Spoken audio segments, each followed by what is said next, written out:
Bolsonaro não tem nenhuma chance de votar a presidente da República.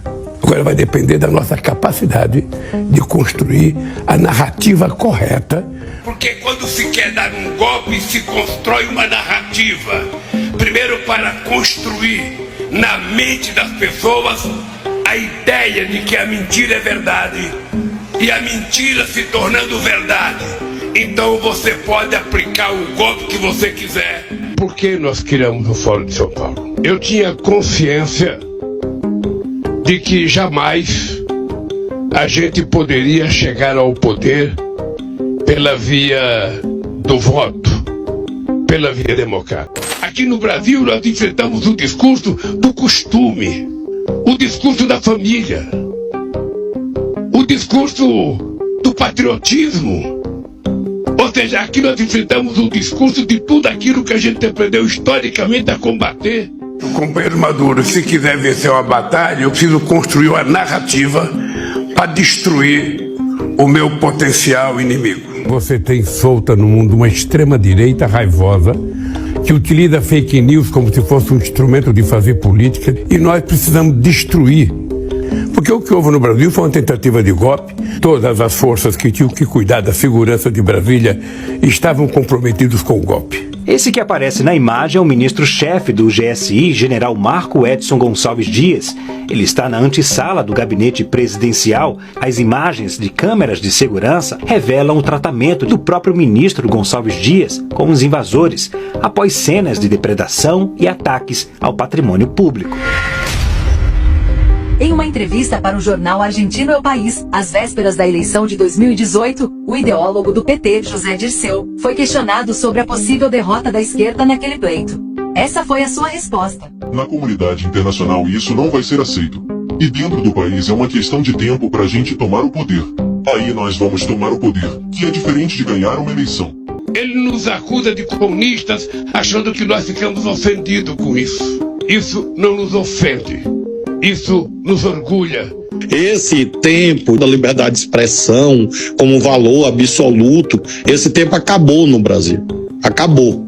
Foi sepultado. Deixa eu lhe falar uma coisa, o conceito de democracia é relativo para você e para mim. Manifestantes aí da esplanada dos ministérios, infelizmente depredação quase que total aí de 4 ministérios, invadiram o Ministério da Cultura, Agricultura, um deles está pegando fogo. Estão botando mais fogo ali, ó. Estão botando mais fogo. Já passou a ambulância, o que vale dizer que tem feridos, manifestantes aí da esplanada dos ministérios em Brasília. Passava das 5 da tarde quando o lado sul da esplanada dos ministérios foi tomado pelos manifestantes. Milhares de pessoas protestavam contra a aprovação da PEC 55, que determina um teto para os gastos públicos, e contra a medida provisória que propõe a reforma do ensino médio. O protesto deixou de ser pacífico quando um grupo tombou um carro em frente ao Congresso Nacional. A polícia reagiu com bombas de efeito moral, tentando dispersar a multidão. Manifestantes reagiram atirando paus, pedras e coquetéis Molotov contra os policiais. A partir daí, houve muita confusão.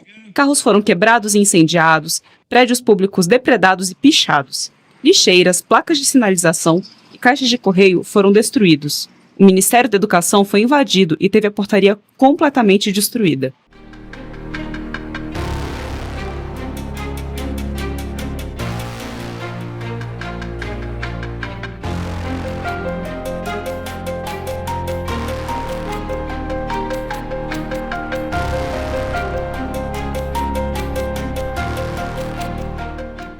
A dosimetria, que é esse termo técnico utilizado, né, para quantificar a pena, foi elevada, na tua opinião?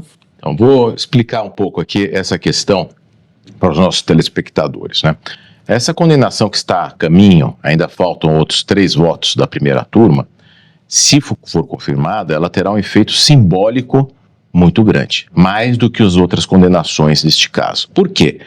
É uma cabeleireira, mãe de 2 crianças menores, que estava armada com um batom. Ela escreveu a frase "perdeu o mané na estátua da justiça", com esse batom é lavável, evidentemente, mas atrás disso o quê? O "perdeu o mané", que é uma polarização. É a menção que o próprio ministro, presidente do Supremo, falou a um bolsonarista. Decida essa resposta, ministro. Todo respeito.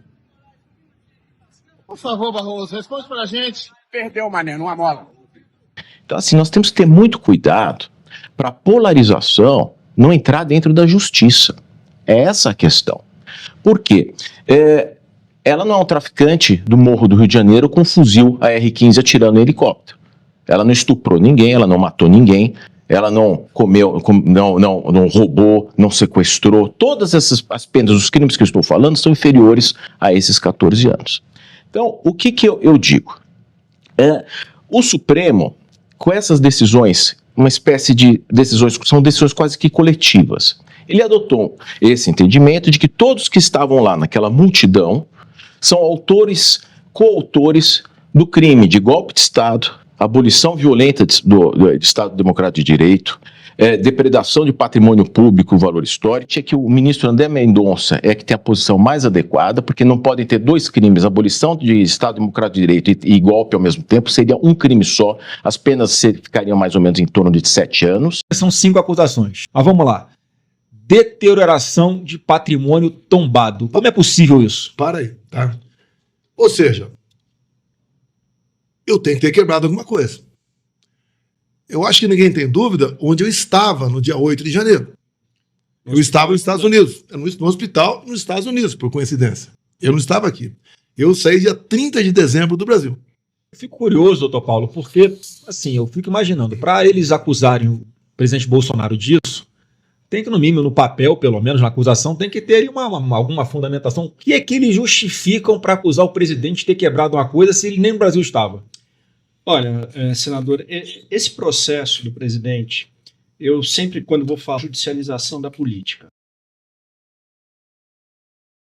A outra acusação é dano qualificado pela violência e grave ameaça contra o patrimônio da União. Mais uma vez, se é um dano contra o patrimônio da União, ele não estava aqui, como é que ele pode estar respondendo por isso? Por favor, Barroso, responde pra gente. Perdeu, mané, numa mola. De coisa. Não parece, né? Tem um vídeo do dia 30 de dezembro de 2022 em que ele faz uma live exatamente dizendo que, olha, não existe fórmula mágica, né? Não adianta mais página virada, é o contrário, né? A prova de mostrar que ele não incitou nada. Se tentou transmudar aquilo como um plano golpista, quando na verdade o que a gente percebe é que aquilo era uma manifestação popular oriunda de uma grande insatisfação pelo processo eleitoral, carente de credibilidade, como nós tivemos jornalistas censurados, rádios censuradas, presidente Bolsonaro proibido de tecer comentários a respeito da condenação do outro candidato, enfim, a população percebeu isso e verbalizou, vocalizou e atuou seu direito de manifestação, que em dado momento desbordou para o exagero e desbordou para a depredação do patrimônio público, que ninguém aprova. Aliás, os crimes contra o patrimônio público não são nem objeto das propostas de anistia, lembre-se bem. Uma próxima aqui, doutor Paulo. Tentativa de abolição violenta do Estado Democrático de Direito. Quer dizer, aquelas senhorinhas que estavam com Bíblia, pessoas com bandeiras, aquele morador de rua que foi preso, aquele cara que está vendendo, né, algodão doce no meio da manifestação, iam sentar na cadeira de presidente da República e ia todo mundo começar a dar ordem e todo mundo obedecer. Você pega o próprio atual ministro da Defesa, José Múcio. Ele esteve há poucas semanas no programa Roda Viva. Ele falou, golpe militar não é isso. Golpe militar tem até povo, mas tem forças armadas, tem armas e tem um comandante, tem um líder. Nada disso teve presente naquele momento. Não tem uma individualização da conduta delas. Você não tem um vídeo dela quebrando alguma coisa. Tem gente que não estava na Praça de Poderes e foi condenada até 17 anos de cadeia. Ou seja, uma forçação de barra enorme em cima de mim. Eu saio daqui com energia renovada, pela concordância e pela discordância, porque essa é a democracia que nós conquistamos.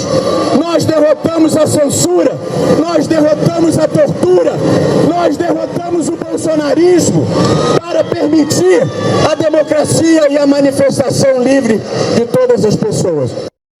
Agora só falta você deixar nos comentários se você entende 8 de janeiro como um golpe de Estado ou como uma manifestação que acabou mal, com vândalos envolvidos e fazendo uma bagunça que ninguém queria.